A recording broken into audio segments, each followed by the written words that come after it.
Security in the Cloud. Ken Ray here, welcoming you to episode 197 of The Checklist, brought to you by Secure Mac. Today we've got a new guest to get to know. Dominique West is a cloud security pro. She's a podcaster, and she is giving back to the community, both the security community and the community at large. Because let's face it, we're all in the security community, whether we know it or not. Feel free to move about the cabin, though we are headed to the cloud on this edition of The Checklist, brought to you by Secure Mac.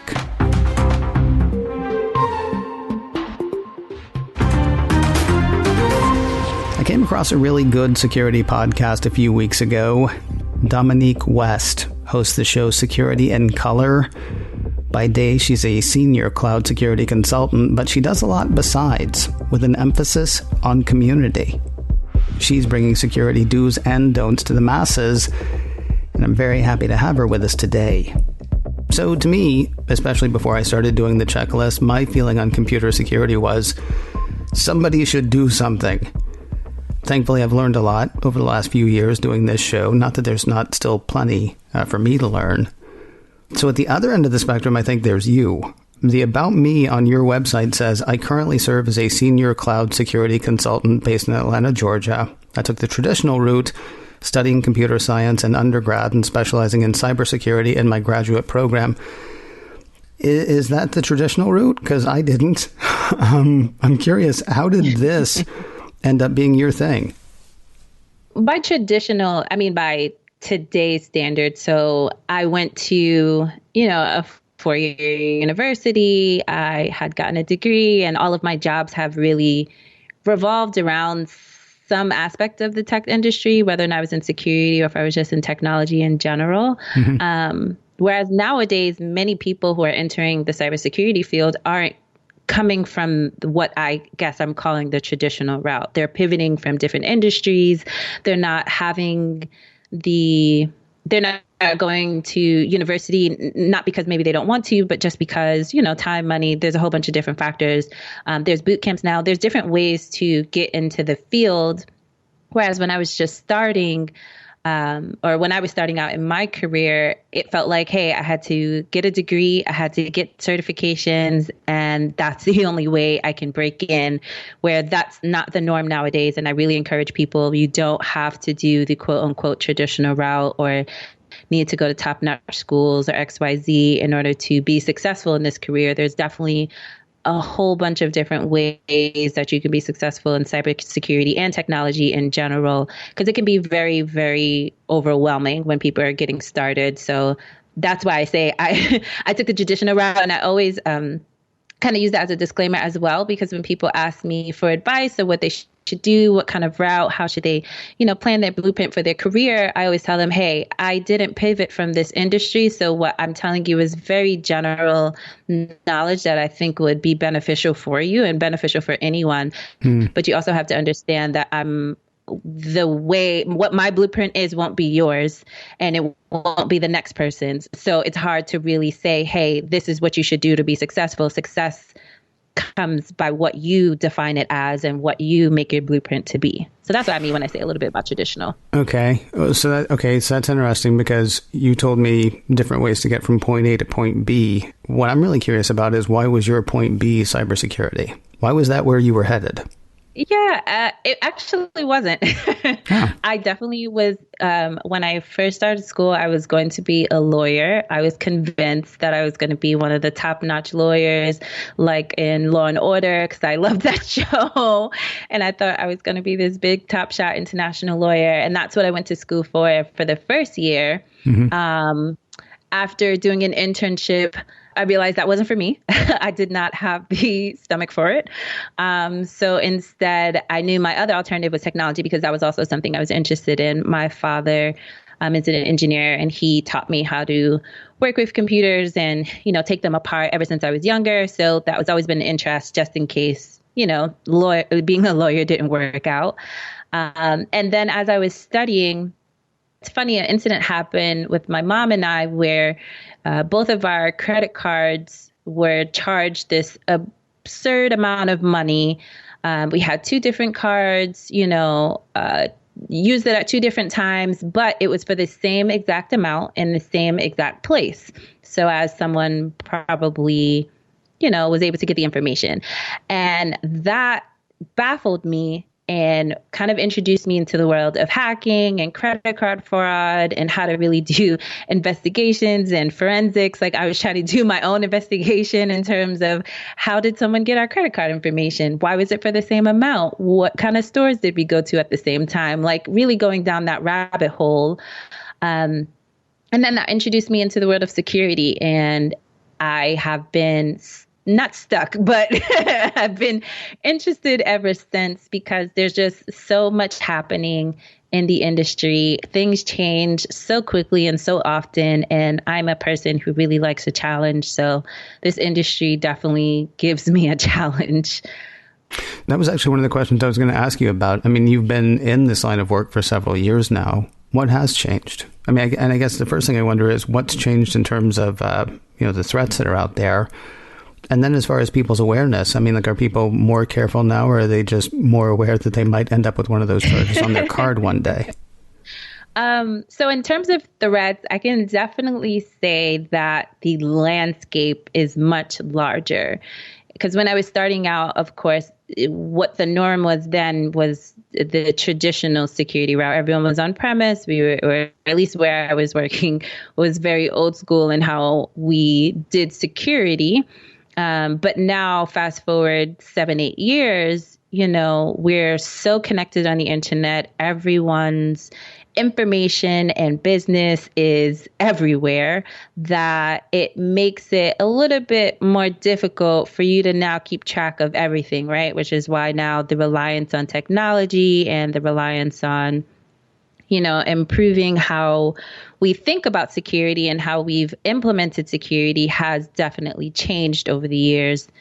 In terms of awareness, I want to say with hope and optimism that people are being more careful, but reports and research continues to show that security awareness is still improving, so to speak, in terms of people are definitely aware of breaches, right? Breaches are in the headlines so often that they know our data is out there. They know hackers are trying to do what they can.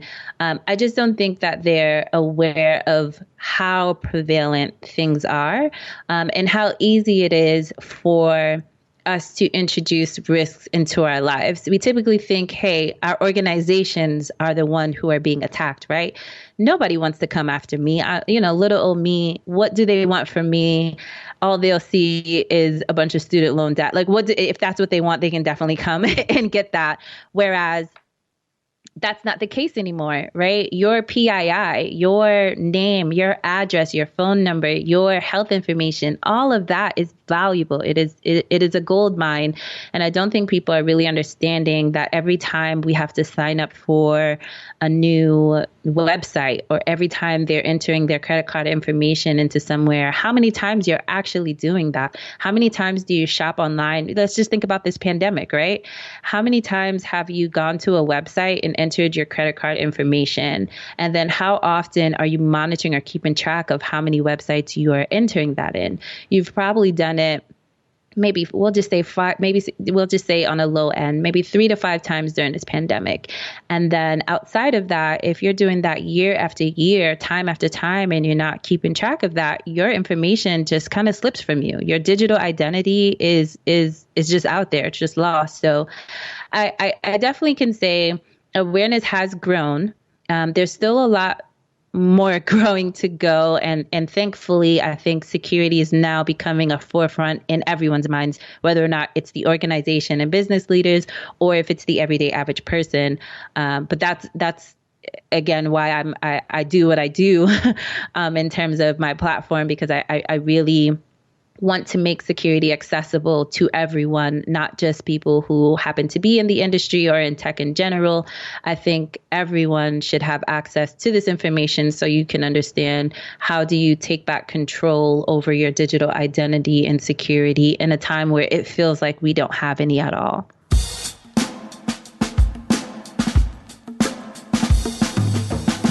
So you may have been able to tell from the title of the show, something that we like to do on the checklist is occasionally we do a checklist. That's actually how the show started, where we would have something like 5 things to know, 5 things to do, 5 things to check, something along those lines. So I was really happy to find on your YouTube channel, in one of your videos, the video is called Creating a Cloud Security Strategy with a DevSecOps Mindset. Right in there, there was a checklist of 5 items. And I thought, well, I don't see what else we can do today. In the checklist in your video, and we'll have a link to the video in the show notes this week, the checklist is common misconceptions in cloud adoption security. So I thought maybe what we could do is we could go through the misconceptions. Like I'll call them out. You tell us what people are getting wrong, and then, what the truth is around the misconception. Yeah, sounds good. Let's start with number 1. The cloud, this is a misconception. The cloud is unsafe. Yes. I definitely think that misconception comes from just a lack of awareness. The cloud was really new for a lot of people, and still is. For a lot of people for a really long time. And once you really understand what the cloud is and the solutions that it offers, and when used properly, the cloud actually is much safer than your typical data center. And one of the main answers is to why is it safer? Because naturally, that's the next question that comes from that. I was like, okay, well, if it's not unsafe, what makes it safe? And it's the entire business model for cloud providers is dependent on security, right? No business will move their data to a public cloud service provider if they didn't verify it was going to be safe to do so. Data, like we said, is a gold mine, especially for businesses. So, they're definitely not going to put one of their most valuable assets in something that they don't deem safe to do so. So just like you wouldn't put your money in a bank you didn't trust, you wouldn't, they're not going to say, hey, this is an unsafe place to put something. So the top cloud service provider, Google, IBM, all of them, Microsoft, they definitely have invested so much money into their security to make sure they have up-to-date technologies. They have secure operations centers. There's even a video out there of how do you access a Google data center and the amount of work it takes to even for one of their actual employees to get inside. And it's just, again, I think it comes from a lot of misconceptions that come from not knowing what the cloud is, what you can do in the cloud, how is it different from what I do now. And that fear naturally comes from change. Change can be a little bit scary. But I think, again, once teams and businesses really understand what they're looking to do in the cloud and what benefits they can get from it and do it safely and properly, because I can understand how going into the cloud, you're not sure if maybe you're doing it securely. That is a valid concern. Mm-hmm. But a lot of the majority of the issues that occur really come from just maybe poor security practices. Controls can be a bit complicated. And a lot of times businesses are rushing their migration and technology programs before deployment. So that definitely can lead to a lot of the concerns that I think businesses have when it comes to the cloud. So then misconception number 2 is almost the opposite of the first one. We go from the cloud is unsafe to my cloud provider will keep me secure. Yeah. So that comes from the mindset where I've seen where teams tend to deploy thinking, hey, my cloud service provider is a top-notch company. They invest all these millions. So no matter what I do, I'm automatically safe. Mm-hmm. And that's not the case here, because there is something called the shared responsibility model. And that is the delineation between what your cloud service provider is going to keep safe for you and then what you're responsible for.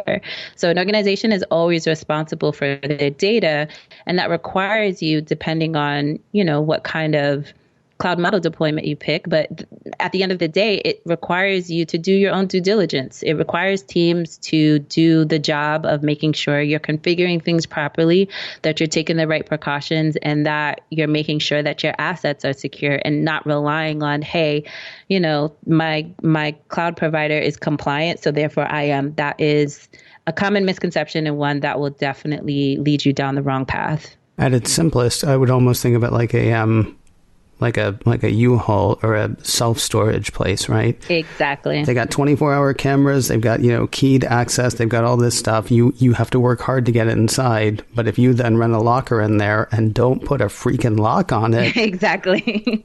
Anybody who gets in, and anybody can get in because, there are ways that anybody can, you still have to make sure that your stuff is protected inside this greater protected shell. Yep, that is a perfect example. Thank you very much. Feel free to use that in your next video. I will. Misconception number 3. You need a new team to tackle cloud. Yeah. So I had put that one because what I tend to notice as a consultant when we're brought in, that teams, the organization's teams, whether it's IT or security teams, a hybrid combination of both, they're not being empowered to do the job in the cloud that they need, right? Now, I know that comes with a whole bunch of factors of probably why a business can't, right? Especially if a business is under pressure, like during this pandemic, where a business is under pressure to meet demand now. Mm-hmm. Therefore, they don't have the time and resources to train up their teams because it does require training. The cloud is a new service and technology. So similar to whenever you install new technology in your environment, you need to do training. You need to make sure you understand what's happening. The same thing with the cloud. So that does require some time for your teams to do so, but not doing so, leaves them in a position where not only do they not feel valued, but they won't know what to do after the fact, right? We're brought in as consultants to perhaps build up their cloud environment, get them started and going, but eventually we have to leave. We move on to the next project, and your teams are the ones who are going to be actually utilizing the cloud. They're going to be the ones keeping track and managing it. They should know how to use this service as well. So I put that there because I feel as security professionals, we don't get enough credit sometimes. And it really is important for businesses to really empower, train, and leverage the teams that they currently have in place, because there are so many people who are eager to learn and they really just need an opportunity to do so. Misconception number 4, you cannot innovate security. Yeah, so with innovation, the security industry as a whole has traditionally been side-eyed, and we're always seen as the bad guys, where we're the teams that want to stop people from doing their jobs, or we want to put controls everywhere or safeguards up or XYZ up. And especially when it comes to the fast innovation that comes with the cloud, and in particular with this talk, when I was kind of really trying to show the connection between the DevSecOps industry or DevOps industry, where developers and operations, they've been able to quickly pivot the way they do their production model, right? So DevOps is all about agility. It's all about moving fast, leveraging technology, making sure processes are integrated. And then a lot of the time, security is an afterthought. We're always brought in towards the end, simply because we're seen as a blocker, as a hindrance, and that security would just take too long, for me to properly do security before I need to go to deployment, right? And here, the reason why I brought this misconception up is because security actually leverages and empowers everything, right? The whole point of being in a cloud or wherever it is that you're having data XYZ is you want to make sure you're doing it securely. And yes, I do think the security industry has a lot of reckoning to do with themselves in terms of processes and how we do implementation. But there is a lot of headway being made in terms of leveraging new technology like AI and machine learning, a lot of frameworks, a lot of really good innovation being done within our industry that I just think needs to be more at the forefront in order for us to be included. And I think that just comes with a lot of communication. I think there's a really big lack of communication between security teams and other teams, whether it's IT teams, development teams, operation teams. And I think once we can come to a common ground, we can definitely start to understand each other better, really understand, hey, what's driving us? What's motivating us to get this work done? And like, how can we do this together and really collaborate a little bit more? So I definitely, it's really about just moving from the DevOps or the very siloed mentality that we typically have and really merging everything together. When you're brought in on something like this, I'm curious, is there, generally speaking, an understanding from the developers on the scene? Because I'm thinking about, I have this one friend who's been a CTO for a couple of different startups, and one of the biggest problems that he had was people wanting him to go faster, but he always came in with security in mind, to the point that they've hired him on before, and he's been like, right, we're going to go back a month now because the way you guys are doing this is completely insecure. I mean, are people, I'm not saying you're coming across, organizations that are completely insecure, but with the places that you go and work, are you seeing people like actually really understanding the need for security, or simply saying they understand the need for security, but we're in a hurry? A little bit of both. A lot of the times I know we're in a hurry. I understand security, but it's more so is how do I do it? Mm-hmm. And unfortunately, again, even in the example that you had said with your friend, if you've already started in the production or you've already started the process, whatever it is that you're starting, if you haven't done it securely, yes, it is going to require us to go back, because now I have to, so to speak, fix what it is that you didn't do. Yeah. So that's why I always try to encourage, hey, security needs to be a part of the process from the beginning. Like when you decide to have these conversations, whatever it is that you're about to do, you're about to spin up a new virtual machine, you're about to start a new product, you're going to deploy XYZ. Security needs to be a part of it from the get-go, because then that'll prevent us from having to backtrack. It will take away all the blockers, because now I'm part of the conversation. I know what's happening. So again, a large majority of the time is that, hey, we've already done XYZ, come bring the security team in, let them take a look over it, and let's find out, what do we need to do? But by that point, they probably have deployment in 2-3 weeks, a couple of months from now. Whereas if I brought security team in from the beginning, I don't have to worry about that. They already know they're not going to block me from my 2-week deadline that has coming up. I can kind of just get the conversation going now, and we'll be good to go. So I think changing that mindset of, hey, let's not bring security as an afterthought. Let's bring them in from the get-go. Let's understand how to do this securely, so that way in the future, we don't need to continue doing this and rolling back a month. I think it just comes from conversation. Start as you intend to proceed is what a different friend of mine often says. Basically, Don't think you're going to fix it later, because later's late. And misconception number 5, my on-premises strategy works in the cloud. Yes. So I have definitely seen teams try to use their processes that they do on premise in the cloud. And while I do understand that security implementation on premise and in the cloud definitely overlaps, and there's, security implementation is the same no matter where you go. The cloud just, again, has such an expanded landscape in terms of how many services, the kind of integrations that happen, that it requires you to rethink everything. It requires you to rethink how you implement, identity and access management. It requires you to rethink how I accept devices into my network. It requires you to rethink how, I do DLP, because there's so many doors available in the cloud that you don't typically have on premise. And that's the biggest thing that I think teams need to wrap their head around. It's like, hey, what I'm doing now is no longer what's going to be applicable in the future. And I need to figure out how can I adapt and change and do my job effectively with this new landscape. And again, I think that kind of ties into before when I talked about just security professionals or teams just need the ability to be empowered and trained. They need to be trained on how do I do this in the cloud? How does identity and access management differ from the cloud and on-premise? Okay, once I understand that, now I know these are my options. This is how I can architect things, and this is how I can do it safely and securely. Whereas a lot of teams don't want to put in the effort and the legwork to do that up front.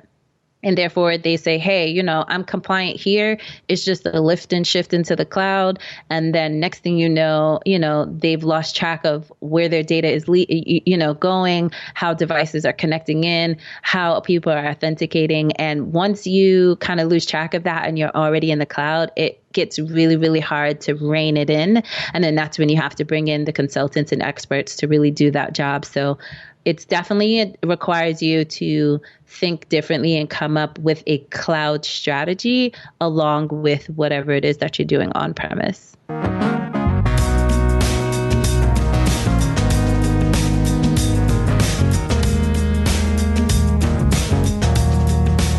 More with Dominique in a moment, but first a word about MacScan 3 from Secure Mac. Chances are you're doing more with your computer today than you were a few months ago, thanks to all the working from home and learning from home. You're not doing anything more dangerous with your computer, but now would be a particularly bad time to have it go out of commission. You need a good anti-malware solution like MacScan 3. MacScan 3 is a great defense against malicious software attacks aimed at your Mac. It's developed by Secure Mac, trusted names in computer security, and developers of exceptional security software for the Mac for over 20 years. MacScan 3 detects and removes Mac malware, catches keyloggers, removes tracking cookies, and provides full range or targeted scanning, all without crowding up your hard drive or slowing down your computer. Sign up for a free 30-day trial today at securemac.com/MacScan. Then once you decide to buy for less. You can take a little off your subscription to MacScan 3 with offer code Checklist. Try it first, let it get your machine nice and clean. Then when you're ready to buy for less with offer code Checklist at securemac.com/MacScan. Now more with Security in Color host Dominique West. So you've mentioned the pandemic a few times. I'm actually curious about COVID and the cloud. I mean, I know it's only been a few months, but business was upended by the pandemic. How has that changed the space in which you work?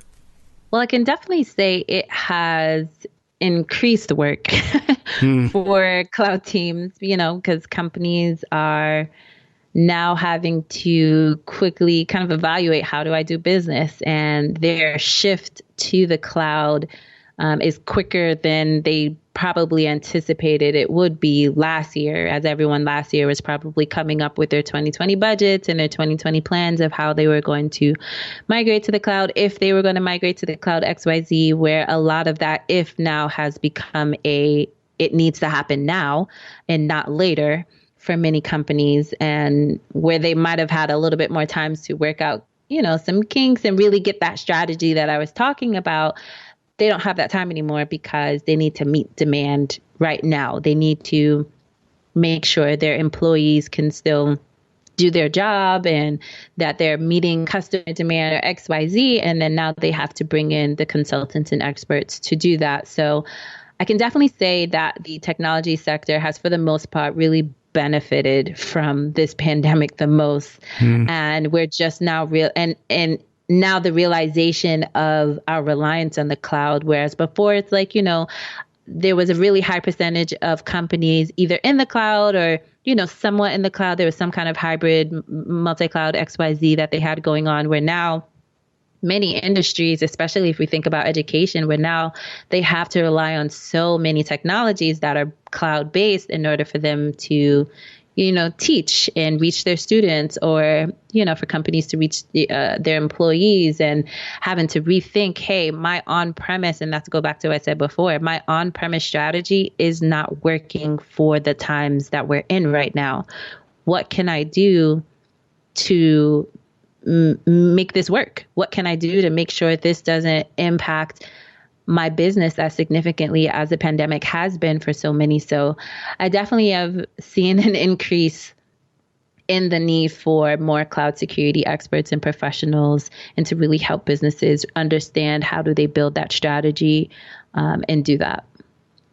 One of the biggest reasons I wanted to have you on, one of the things I like to do on this show is we generally speaking don't just do like a gloom and doom and then see you next week. Like we'll do a gloom and doom and then here's what you need to know, or here are some solutions you can implement, or things like that. And I guess that's probably the closest that I come to, or that we on this show come to, an emphasis on community. We don't want to, scare people and then say, see you next week. We want to scare people, inform people, I guess, and then say, and here's what you can do to be, better prepared. One of the reasons I wanted to have you on, I really like your focus on community, both the one that you're building around your own show and the greater community at large. Why that emphasis for you? I think for me, when I was getting started in the field, I didn't even have an idea that there was a larger security community, or maybe I should say I didn't know how to be a part of it, so to speak. And much of that, I think, of that feeling probably stemmed from kind of lack of representation, but also social media wasn't as prevalent as it is now for the community, or at least the communities that I'm a part of. And I like to emphasize it because I really think security, it goes back to security being accessible for everyone.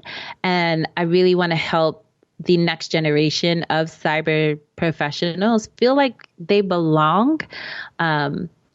Not knowing that you belong is not a good feeling. And something that always stuck to me throughout my career was this mantra I had gotten back from a school club back in college, where they say you lift as you climb, where, as I'm growing my career, I can help others, take their steps forward and grow their career at the same time, where it's just not, okay, my trajectory and then, others can figure it out, or I'll hand some tidbits. No, as I'm growing, because I'm still growing in my career, like I know I've been in this industry for a while, but for me, I feel like I just have so much more that I can do and offer. But as I'm doing that, I know I reached a point where it's like, hey, I have knowledge.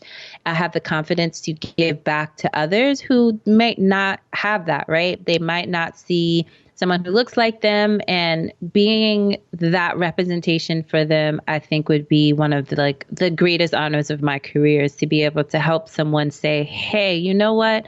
I see Dominique out here, she started a podcast, she can do all these things. I can do that too, right? I too have something that I can contribute to this community, because everyone does. Everyone has the ability to contribute to the security community.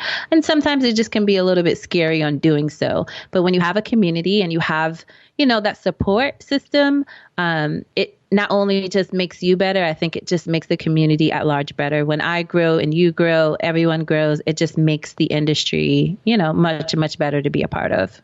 It's like the classic definition of Ubuntu. The whole, because I am, you are, right? Yeah. Yeah. I do have one last question for you, and I assume this ties into the community question. What is the Women's Society of Cyber Jiu-Jitsu? No, Cyber Jutsu. Yeah. It's a little tricky. It tricks a lot of people up. The Women's Society of Cyber Jiu-Jitsu is a nationwide membership-based nonprofit that aims to empower women in the field of cybersecurity. So I joined them almost last year, so it's been almost a year now, and I lead the Atlanta chapter, and we have chapters all over the nation. We have chapters in Florida, the Carolinas, Virginia, Vegas. We actually just opened one in Texas and New York City, and we provide resources for women to succeed in the field.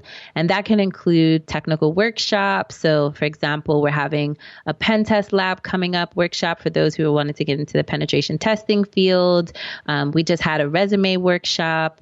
I do study groups for those who are trying to get certification. So, for example, Security Plus is a really big certification, the entry-level certification that people go for. So I do study groups for them to figure out, how do I work through and create a strategy to pass the test. But we have a whole bunch of different opportunities and skill sets that we offer our members.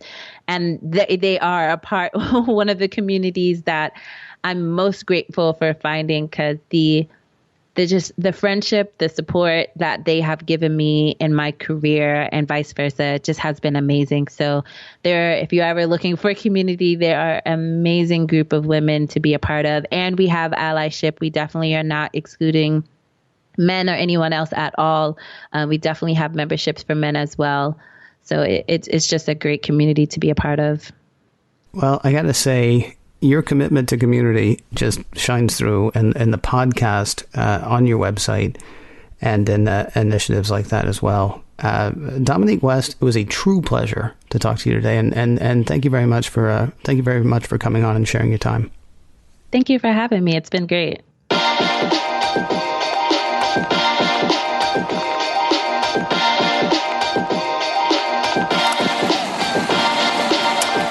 Once again, Dominique's show is called Security in Color, Overcast, Downcast, of course, Apple Podcasts. I know it's in those three places at least. Yeah, search it up wherever you find podcasts, or you can go to the source. SecurityInColor.com is the site. You can listen to the latest episode there, past episodes, sign up for the newsletter. Lots of other resources to check out. SecurityInColor.com. You can also follow Dominique on Twitter, DommyBoo. That is DOMYBOO at DommyBoo on Twitter. And thanks again to Dominique West for joining us on today's show. Hey, when you're done with her site, if you're looking for more security news and how-tos, the place to look is securemac.com/checklist. There you'll find notes for this show, for the last show, for all the shows we've done, and you can listen right there as well. It all starts in one place, securemac.com/checklist. If you have a question you would like to ask or a topic you would like to hear us hit, our email address is checklist@securemac.com. The address again is checklist@securemac.com. And if you can't remember that, please do remember this. You're listening to The Checklist, brought to you by Secure Mac. And we'll talk to you next week.